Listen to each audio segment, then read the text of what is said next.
ونصلي ونسلم على سيدنا ومولانا محمد رسول النبي الأمين المكين الحنين الكريم الرؤوف الرحيم. أما بعد فأعوذ بالله من الشيطان الرجيم. بسم الله الرحمن الرحيم. كما أرسلنا فيكم رسولا منكم يتلو عليكم آياتنا ويزكيكم ويعلمكم الكتاب والحكمة وإن كانوا من قبل لفي ضلال مبين. معزز و محترم حضرات گرامی قدر، اللہ رب العزت کا بے پایاں لطف و کرم اور اس کا فضل و احسان ہے کہ ماہ ربیع الثانی کا یہ بابرکت جمعے کا دن ہمیں نصیب ہو رہا ہے. اس سے قبل ہم نے ماہ ربیع الاول کی مبارک ساعتوں میں نبی پاک علیہ السلام کا کثرت کے ساتھ ذکر کیا. کئی جمعے حضور علیہ السلام کی شان کے حوالے سے بیان ہوتا رہا. آپ کو یاد ہوگا کہ ماہ ربیع الاول سے قبل ہم نے تصوف و سلوک، اللہ والوں کا راستہ، تزکیہ و تصفیہ، اس کے حوالے سے بحث کی تھی کہ یہ جو اولیاء اللہ کا راستہ ہے، یہ جو سلوک و احسان ہے، یہ جو تصوف ہے، یہ جو اولیاء اللہ کے ساتھ نسبت ہے اور پیری مریدی کا سلسلہ ہے، اس کی بنیاد بھی ہمیں قرآن و سنت میں ملتی ہے.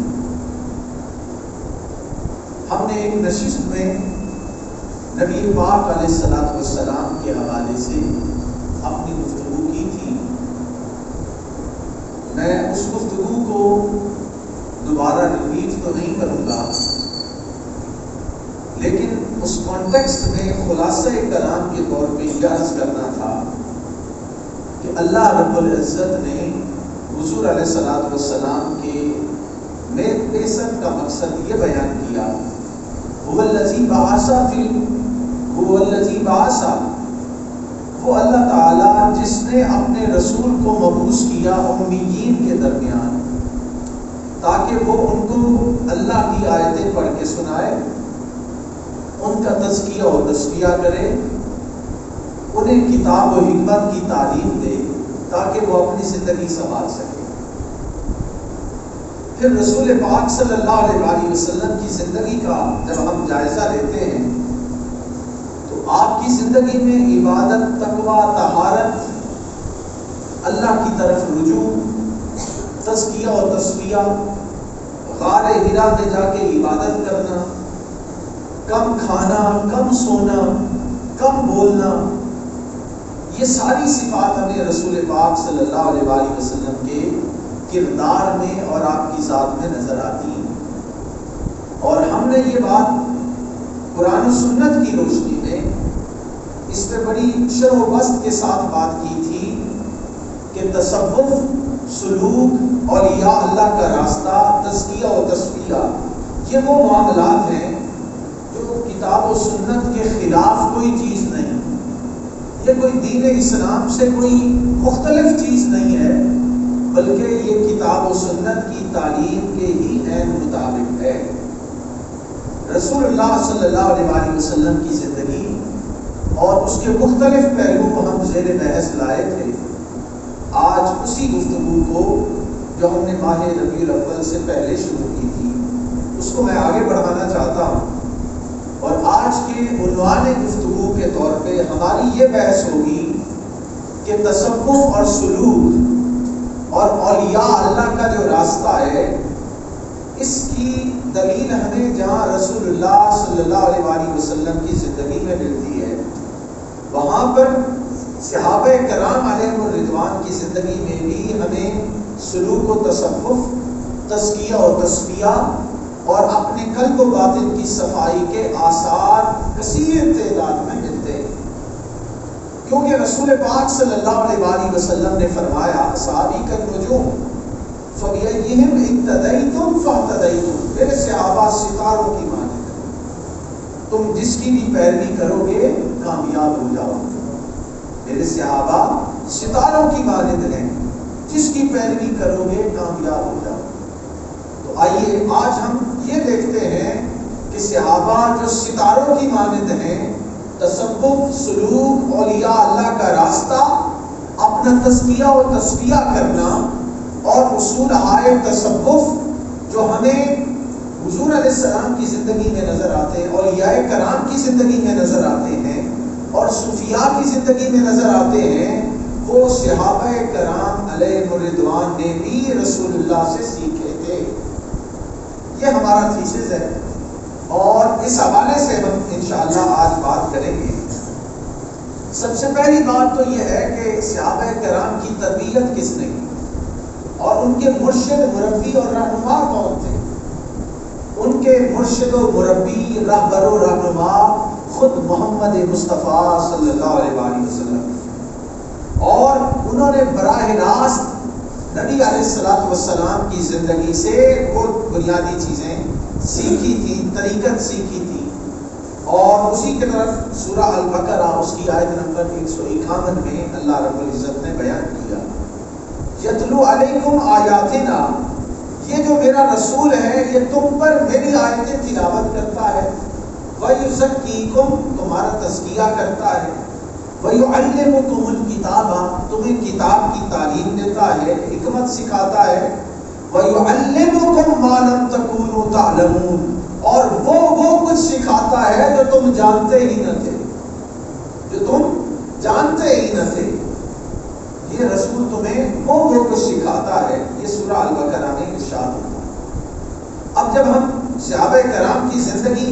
کا جائزہ لیتے ہیں تو صحابہ کرام علیہ الرضوان کی زندگی میں ایک پہلو جو ہمیں نظر آتا ہے وہ بیعت کرنے کا رجحان نظر آتا ہے، یعنی یہ تصوف، سلوک، اولیاء اللہ کا جو راستہ ہے اس میں بیعت کرتے ہیں نا، آپ کسی مرشد کے ساتھ، کسی پیر کے ساتھ آپ کی بیعت ہوتی ہے اور اس سے پھر آپ سلوک و تصوف اور ذکر اذکار اور اپنے تزکیہ کی کوشش کرتے ہیں، تو بعض لوگ سمجھتے ہوں گے کہ شاید یہ بیعت کا تصور کہیں سے اجمی تصور ہے، یہ کہیں ہندوؤں سے آ گیا، یہ کہیں کرسچن سے آ گیا، یہ کسی اور مذہب سے آ گیا۔ ایسی بات نہیں، بلکہ خود صحابہ کرام علیہ الرضوان مختلف قسم کی بیعت نبی پاک علیہ السلام کے ہاتھ پر کیا کرتے، جس میں سے ایک بیعت رضوان ہے جس کا قرآن نے ذکر کیا، جو صلح حدیبیہ کے موقع پر ہوئی تھی،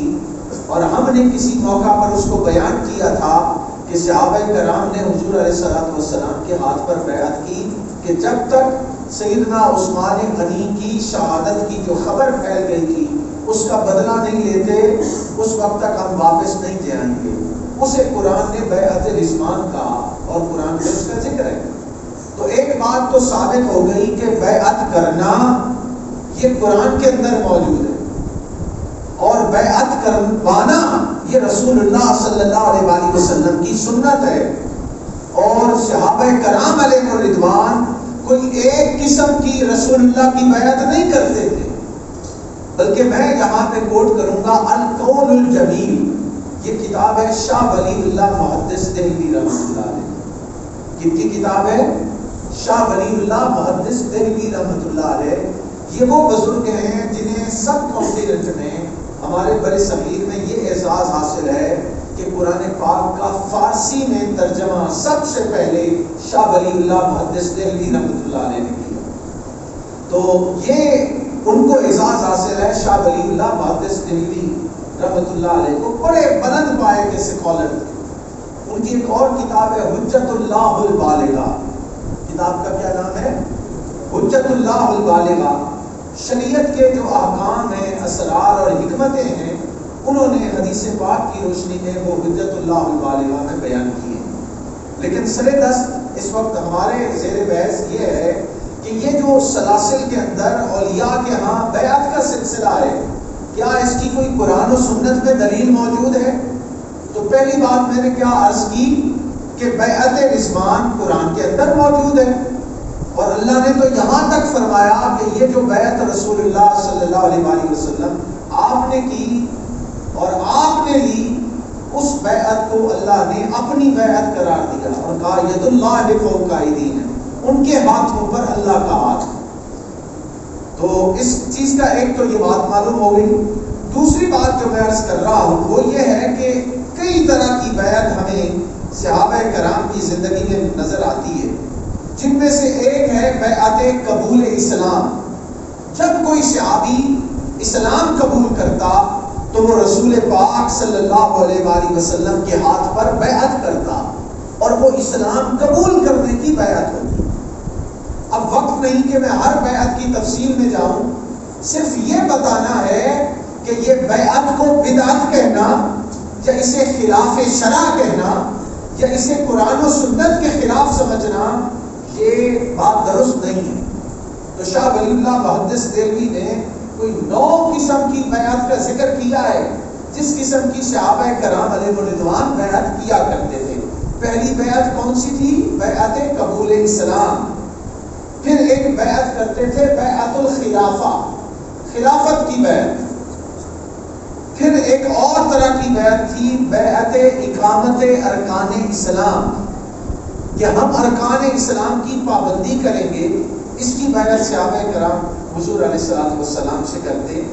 اسی طرح ایک بیعت کرتے صحابہ بیعت التمسک بالسنہ والتقوی، رسول اللہ صلی اللہ علیہ وآلہ وسلم کے ہاتھ پر بیعت کرتے کہ اے رسول پاک صلی اللہ علیہ وآلہ وسلم، ہم آپ کی غلامی میں آتے ہیں کہ آپ کی سنت پر عمل کریں گے اور تقوی و طہارت کی زندگی اختیار کریں گے، تقوی اور طہارت کی زندگی اختیار کریں۔ تو یہ بیعت کون سی تھی؟ تمسک بالقرآن والسنہ۔ صحابہ کی بیعت یہ تھی کہ یا رسول اللہ صلی اللہ علیہ وآلہ وسلم، قرآن کو سمجھیں گے، قرآن کو پڑھیں گے، قرآن پر عمل کریں گے، آپ کی سنت کو جانیں گے، سیکھیں گے، پریکٹس میں لائیں گے، اور تقوی و طہارت کی زندگی اختیار کریں گے۔ صرف علم حاصل نہیں کریں گے، صرف قرآن اور سنت کا علم حاصل نہیں کریں گے، بلکہ اس کو اپنی پریکٹس میں لے آئیں گے، تقوی و طہارت کو اختیار کریں گے۔ اس چیز کا شاہ ولی اللہ نے اپنی کتاب القول الجمیل میں ذکر کیا۔ پھر وہ کہتے ہیں کہ الاجتناب عن البدع، ایک اور بیعت وہ کرتے تھے کہ ہم بدعت سے اپنے آپ کو بچائیں گے۔ یہ بھی بیعت کی ایک اقسام انہوں نے بیان کی۔ بیعت الہجرہ، ہجرت کی بیعت کرتے، جب مکہ سے مدینہ گئے تو آپ کے ہاتھ پر ہجرت کی بیعت کرتے کہ یا رسول اللہ صلی اللہ علیہ وآلہ وسلم، دین اسلام کی خاطر، عصمت قرآن کی خاطر، عصمت اسلام کی خاطر اور آپ کا ساتھ دینے کے لیے ہم نے اپنا مال بھی قربان کیا، اپنے گھر بھی قربان کیے، اپنی رشتہ داری بھی قربان کی، اپنی برادری بھی قربان کی، تنے تنہا اپنے جسموں کو لے کر اور اپنی فیملی کو لے کر وہ مکہ سے مدینہ کی طرف اور کچھ حبشہ کی طرف ہجرت کر گئے۔ یہ کیا تھی؟ بیعت عن الہجرہ، ہجرہ کی بیعت تھی کہ ہجرت کر جاتے، وہاں سے وہ کوچ کر گئے مکہ سے دین اسلام کی سربلندی کی خاطر اور اسلام کے مطابق اپنی زندگی کو گزارنے کے لیے۔ یہ تھی بیعت الہجرہ۔ پھر جہاد کی بیعت کرتے رسول اللہ صلی اللہ علیہ وآلہ وسلم کہ ہم اپنا جان تک قربان کر دیں گے دین اسلام کی خاطر۔ اور معروف واقعہ ہے، آپ نے سن رکھا ہوگا کہ جہاد کا یہ عالم تھا کہ صحابہ کرام اپنی جان قربان کرتے تھے، اور حضرت سیدنا صدیق اکبر رضی اللہ تعالیٰ عنہ اور ان کا اور ان کے بیٹے کا ایک مکالمہ ملتا ہے اپنی تاریخ کی کتابوں میں۔ بیٹا مسلمان نہیں ہوا، باپ مسلمان ہے۔ سیدنا صدیق اکبر مسلمان ہے، وہ مسلمانوں کی طرف سے لڑ رہے ہیں، اور بیٹا جو ہے وہ کفار و مشرکین کی طرف سے لڑ رہے ہیں۔ بعد میں وہ بیٹے بھی مسلمان ہو گئے، تو باپ بیٹے کا مکالمہ ہوا۔ بیٹے نے کہا ابا جان، جنگ بدر میں ایک ایسا مقام آیا بلکہ کہا کہ 3 بار آپ کی گردن میری تلوار کی زد میں آئی. بیٹا کہہ رہا ہے سیدنا صدیق اکبر کہ 3 مرتبہ ایسا ہوا کہ آپ کی گردن میری تلوار کی زد میں آئی, میں نے باپ سمجھ کر چھوڑ دیا. سیدنا صدیق اکبر نے کہا بیٹے اللہ کی عزت کی قسم, اگر ایک بار بھی تیری گردن میری تلوار کی زد میں آتی میں تمہاری گردن اڑا دیتا, بیٹا سمجھ کر کبھی نہ چھوڑتا. ہم نے محمد مصطفیٰ کے ہاتھ پر بیعت جہاد کر رکھی ہے. ہمارا جینا مرنا دین اسلام کی خاطر ہے, عظمت قرآن کی خاطر ہے, عظمت اسلام کی خاطر ہے. ہم خونی رشتے نہیں دیکھتے, ہم قرآن و سنت اور نبی پاک علیہ الصلوۃ والسلام کے ساتھ دشمنی اور عداوت دیکھتے ہیں. وہ دشمنی و عداوت تمہیں میری تلوار سے نہ بچا سکتی. تو عرض کرنے کا مقصد یہ ہے کہ صحابہ کرام نے ایسی بیعتیں کی جسے بیعت الجہاد کہتے ہیں. پھر ایک اور بیعت کا شاہ ولی اللہ محدث دہلوی نے بیان کیا ہے کہ وہ بیعت کرتے بیعت السمع والطاعہ. وہ یہ بیعت کرتے کہ ہم آپ کو دھیان سے سنیں گے اور آپ کی اطاعت کریں گے, دھیان سے سنیں گے اور آپ کی اطاعت کریں گے. روایات میں آتا ہے کہ جب رسول پاک صلی اللہ علیہ وآلہ وسلم ارشاد فرما رہے ہوتے, کچھ بیان کر رہے ہوتے, تو صحابہ یوں بیٹھے ہوتے جیسے ان کے سروں پر پرندے بیٹھے ہیں. ان کے سروں پر پرندے بیٹھے ہیں, ذرا سا بھی اپنے سر کو نہیں ہلاتے تھے. السمع والطاعہ کہ وہ بلند مقام پر تھے کہ رسول پاک صلی اللہ علیہ وآلہ وسلم کے لب ہلیں, جو آپ فرمائیں ہم اسے پریکٹس میں لیں. یہ بیعت کی ایک قسم تھی. اور ایک اور بیعت بھی کرتے تھے صحابہ, وہ تھے بیعت المحبہ, محبت کی بیعت کہ یا رسول اللہ صلی اللہ علیہ وآلہ وسلم ہمیں آپ سے محبت ہے, ہمیں آپ سے محبت ہے. یہ 9 قسم کی بیعت کا بیان کیا ہے شاہ ولی اللہ محدث دہلوی نے. اور یہ وہی محبت کا عالم ہے کہ محبت کے لیے شہر چھوڑ دیا, اپنا گھر بار چھوڑ دیا, برادری چھوڑ دی. تو اب اس سے یہ پتہ چلا کہ بیعت کرنا کوئی بدعت نہیں ہے, بیعت کرنا کوئی قرآن و سنت کے خلاف نہیں ہے. اگر تقوی و طہارت کی خاطر ہے, اللہ رسول کی محبت کی خاطر ہے, سمع و طاعت کی خاطر ہے, اجتناب عن البدع کی خاطر ہے, دین اسلام کے لیے جہاد کی خاطر ہے, اور دین اسلام کی عظمت و سربلندی کے لیے ہے, اور اللہ کے رسول کی غلامی اور بندگی کے لیے ہے, تو یہ بیعت قرآن و سنت کے مطابق بھی ہے اور دین اسلام کا مقصود بھی. تو اس چیز کو شاہ ولی اللہ محدث دہلوی نے بیان کیا ہے. اور اس کے بعد شاہ ولی اللہ نے ایک حکم لگایا ہے کہ یہ بیعت کرنا, اس کا دین اسلام میں حیثیت کیا ہے. وہ بیان کرتے ہیں کہ فَعْلَمْ أَنَّ الْبَيْعَةَ سُنَّةٌ وَلَيْسَتْ بِوَاجِبَةٌ, جان لو کہ سنت, بیعت کرنا رسول اللہ کی سنت ہے, بیعت کرنا صحابہ کی سنت ہے, لیکن یہ واجب نہیں ہے, یہ واجب نہیں ہے. اور آگے فرمایا لِأَنَّ النَّاسَ بَايَعُوا النَّبِيَّ وَتَقَرَّبُوا بِهَا إِلَى اللَّهِ تَعَالَى. القول الجمیل میں بیان کرتے ہیں کیونکہ لوگوں نے رسول اللہ کی بیعت کی کہ انہیں اللہ کا قرب ملے. اگر کوئی اللہ کے قرب کا طلبگار ہے, وہ چاہتا ہے کہ اپنے مالک کے قریب ہو, اپنے پیارے رسول کے قریب ہو, تو یہ بیعت وہ منازل, وہ سلوک کی ایک سفر کو آسان بنا دیتی ہے. جب تک انسان کا کوئی مربی اور مرشد نہیں ہوتا, اس کے نفس کو کئی خطرات لاحق رہتے ہیں, وہ راستے میں بھٹکنے کا امکان رہتا ہے. جب وہ کسی پیر کامل کے ہاتھ میں اپنا ہاتھ دے دیتا ہے, تو پھر وہ پیر کامل شیطان کے خطرات سے, نفس کے خطرات سے, خواہشات کے خطرات سے انسان کو بچاتا رہتا ہے. پرہیز کرواتے اسے رسول اللہ کی بارگاہ تک پہنچاتا ہے اور پھر رب تعالیٰ تک پہنچا دیتا ہے. یہ مقصد ہے بیعت کا, اور کوئی مقصد نہیں. یہ بیعت کا مقصد بیان کر دیا کہ بیعت کیوں ہے. تقرب الی اللہ, اللہ کا قرب پانا,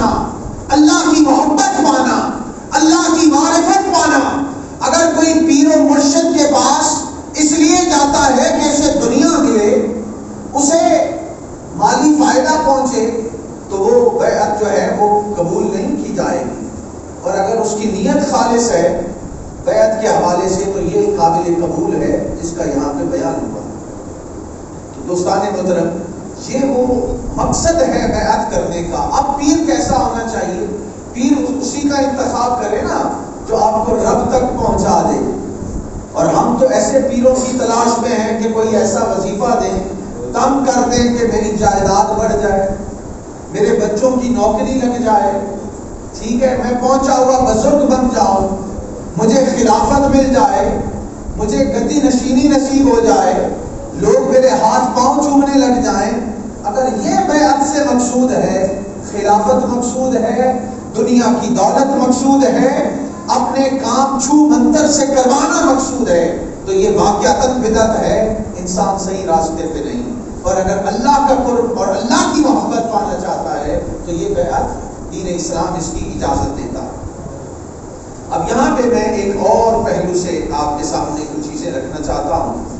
یہاں پہ رسول پاک صلی اللہ علیہ وآلہ وسلم کی دوسری جو اہم بات ہے صوفیاء کے ہاں اور صحابہ کرام کی زندگی میں جو ہمیں ملتی ہے وہ ہے صحبت تعظیم مرشد, کہ اپنے مرشد کی صحبت میں بیٹھنا اور اس کی تعظیم کرنا. یہ صحابہ کرام کا معمول تھا. جب ہم رسول پاک صلی اللہ علیہ وآلہ وسلم کی زندگی کو دیکھتے ہیں تو قرآن نے کہا محمد الرسول اللہ والذین معه اشداء علی الکفار رحماء بینہم تراہم رکعا سجدا یبتغون فضلا من اللہ ورضوانا. فرمایا محمد صلی اللہ علیہ وآلہ وسلم اللہ کے رسول ہیں. والذین معه جو آپ کے ارد گرد ہیں, ابو بکر و عمر ہیں, عثمان و علی ہیں, اشداء علی الکفار کافروں پر بڑے سخت ہیں, رحماء بینہم آپس میں محبت کرنے والے, تراہم رکعا سجدا یبتغون فضلا من اللہ ورضوانا. آپ انہیں دیکھیں گے کبھی رکوع کر رہے ہیں, کبھی سجدہ کر رہے ہیں, کبھی اللہ کی رضا کے طلبگار, اللہ کی رضا کے طلبگار ہیں. یعنی رسول اللہ کے ساتھیوں کو دیکھو گے کہ رکوع و سجود میں لگے ہوئے, اللہ کی عبادت میں لگے ہوئے, اللہ کی رضا کے متمنی ہیں. تراہم رکعا سجدا یبتغون فضلا من اللہ ورضوانا, اللہ کا فضل تلاش کرتے ہیں, اللہ کی رضا کے طلبگار.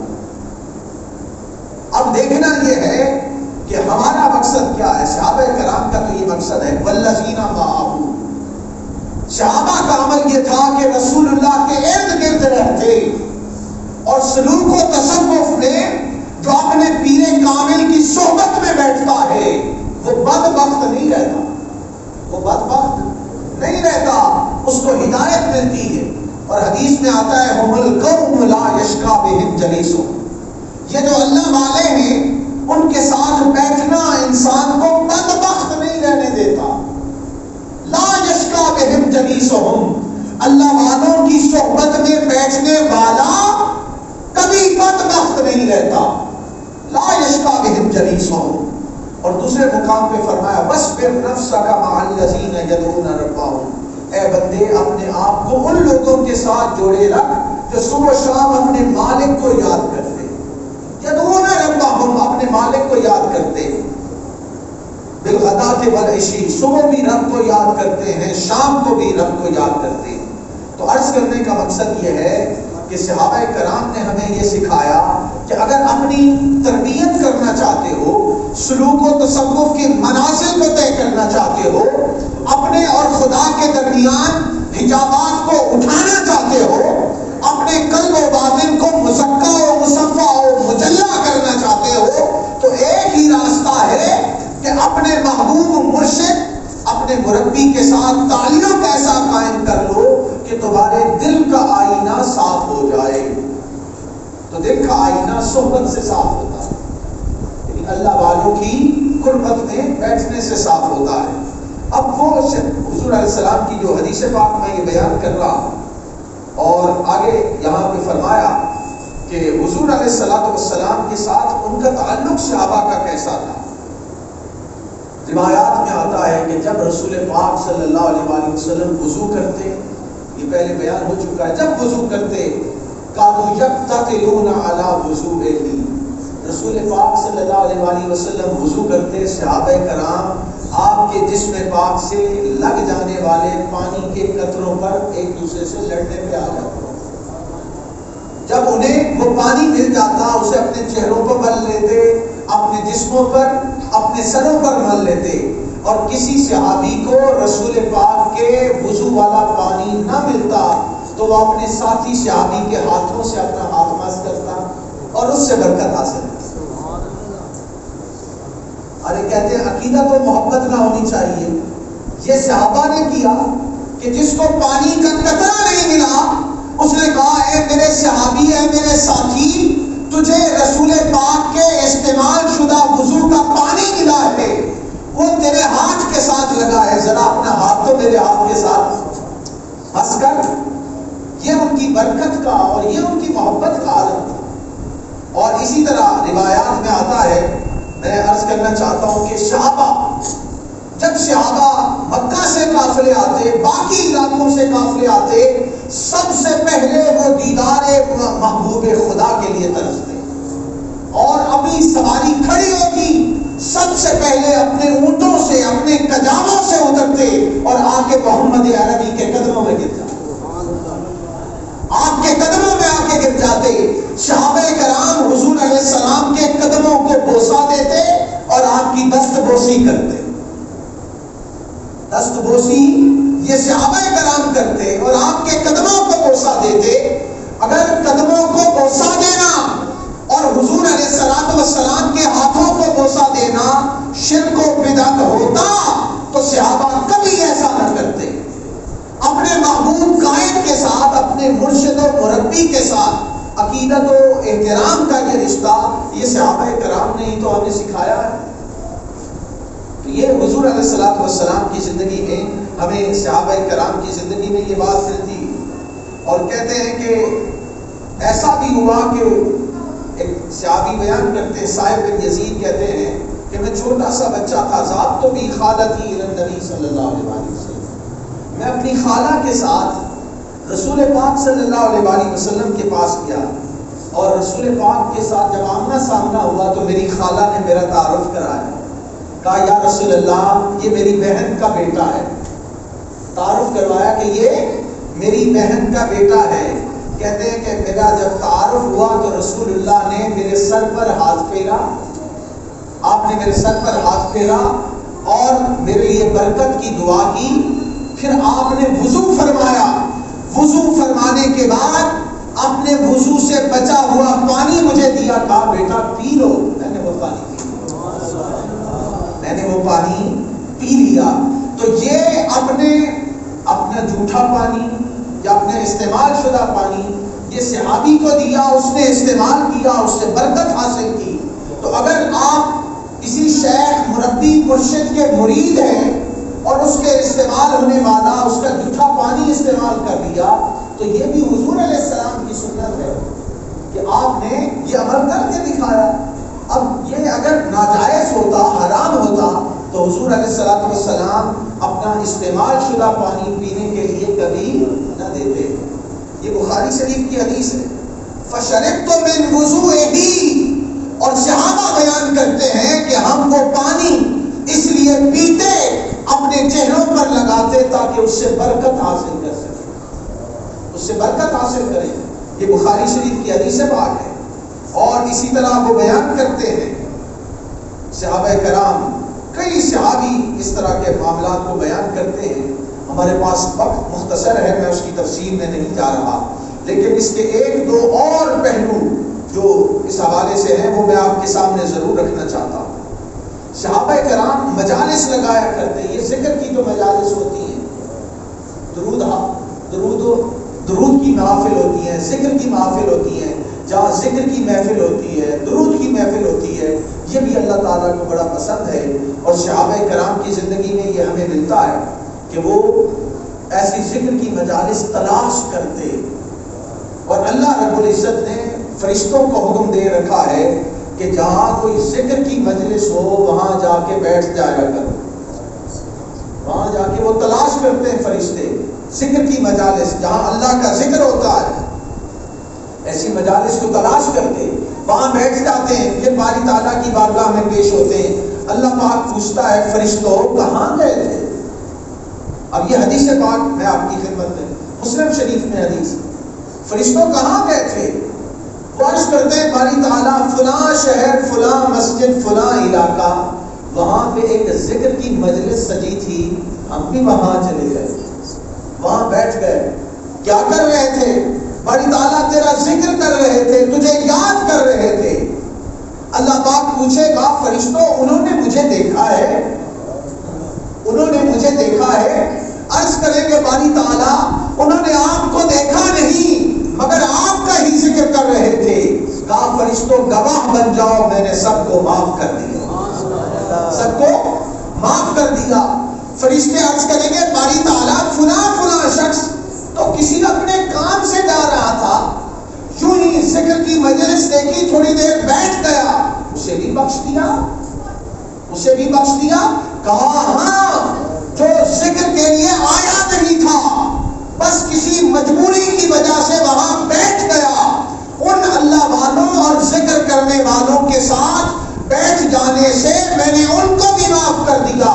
ہم القوم لا یشقی بہم جلیسہم، اللہ کا ذکر کرنے والے ایسے لوگ ہیں کہ ان کے ساتھ کوئی دنیاوی قرض والا بھی آ کے بیٹھ جائے تو بدبخت نہیں رہتا، بدبخت نہیں رہتا۔ اپنے کسی کام سے آیا، اپنے کسی کام سے آیا تھا، مگر اللہ والوں سے اور ذکر کرنے والوں سے اس نے اپنا تعلق بنا لیا، اس تعلق کی وجہ سے اللہ تعالیٰ نے ان کو بھی بخش دیا۔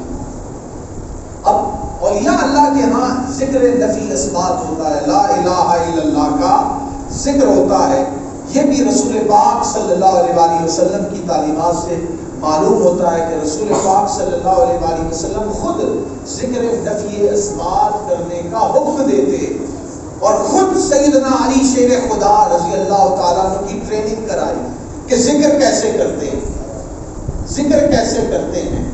اولیاء اللہ کے ہاں سیدنا علی شیر خدا کو ایک خاص مقام حاصل، اور ان کی ٹریننگ کس نے کی تھی؟ رسول پاک صلی اللہ علیہ وآلہ وسلم نے آپ کی ٹریننگ کی۔ اور شاہ ولی اللہ محدث دہلوی بیان کرتے ہیں کہ انسان کو، یعنی حضرت علی شیر خدا کے حوالے سے بیان کرتے ہیں، فقال اغمض عینیک، اپنی آنکھیں بند کر لو، واسمع منی ثلاث مرات ثم قل انت ثلاث مرات۔ رسول پاک کا وہ عمل بیان کرتے ہیں کہ علی شیر خدا کی ٹریننگ کیسے کی؟ کہا علی آنکھیں بند کر لو، آنکھیں بند کر لو، اور جو میں کہوں وہ 3 بار کہتے جاؤ، جو میں کہوں وہ 3 بار کہتے جاؤ۔ تو حضرت علی شیر خدا ایسا کرتے گئے، فقال لا الہ الا اللہ 3 مرات، پھر حضرت علی نے لا الہ الا اللہ 3 بار کہا۔ تو مطلب یہ ہے کہ یہ جو لا الہ الا اللہ ذکر نفی اثبات کی ٹریننگ ہوتی ہے، کیونکہ اس سے دل کا آئینہ صاف ہوتا ہے۔ حضور علیہ الصلوۃ والسلام نے فرمایا دلوں کو زنگ لگ جاتا ہے، دلوں کو زنگ لگ جاتا ہے، اور اگر دلوں کا زنگ دور کرنا چاہو تو ذکر الہی سے بہتر کوئی چیز نہیں، ذکر الہی سے بہتر کوئی چیز نہیں۔ اور صحابہ کرام تو بلند آواز سے بھی ذکر کرتے ہیں۔ عبداللہ ابن عباس بیان کرتے ہیں کہ ان رفعت الذکر، کہ حضور علیہ الصلوۃ والسلام کے ہاں مجالس پہ ذکر کی ایسی مجلسیں ہوتی کہ ہم اپنے گھروں میں بیٹھے ذکر کی آوازیں سن لیتے۔ ذکر کی مجالس سجانا اور اس سے اپنے قلب و باطن کو پاک صاف کرنا، یہ رسول اللہ صلی اللہ علیہ وآلہ وسلم کی زندگی میں ہمیں نظر آتا ہے۔ پھر ایک مراقبہ کیا جاتا ہے جس میں اپنے شیخ کا تصور کیا جاتا ہے۔ تصور شیخ کا ایک کانسیپٹ ہے اولیاء اللہ کے۔ صحابہ کرام تصور شیخ کیا کرتے تھے، اپنے شیخ کی طرف تصور کرتے تھے، اور وہ تصور شیخ انہیں تصور خدا کی طرف لے کے جاتا تھا۔